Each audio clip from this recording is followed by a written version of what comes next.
ઓમાનમાં તેલ ટેન્કર ઉપર હુમલો થતા દીવના એક આશાસ્પદ યુવાનનું નિધન.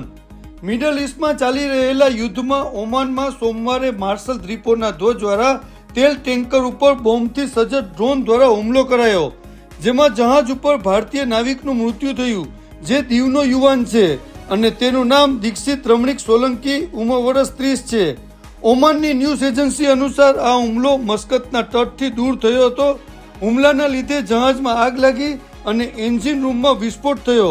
આ જહાજ ઉપર કુલ 21 ક્રૂ મેમ્બરો હતા, જેમાં 16 ભારતીય હતા, જે તમામ ક્રૂ મેમ્બરોને બહાર કાઢી લેવામાં આવ્યા. દીક્ષિત રમણીક સોલંકી, જે મૂળ દીવનો છે, જે હાલમાં કાંદિવલી, મુંબઈમાં રહેતો.